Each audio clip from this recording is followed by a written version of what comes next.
Ito na mga boss. Nakapaglagay na tayo ng isang glass ito. Sisilikon na tayo. Ano yung mga kasama nito sa loob.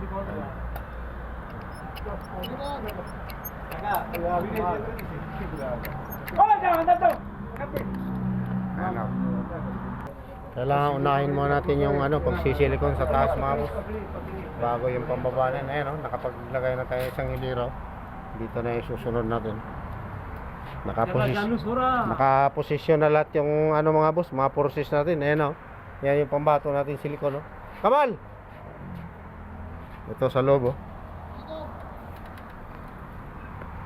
So ganyan lang yung ginagawa natin mga boss. Tulong-tulong lang sa lahat na gawain para mabilis. Ayan na mga boss, nalagay na yung ayan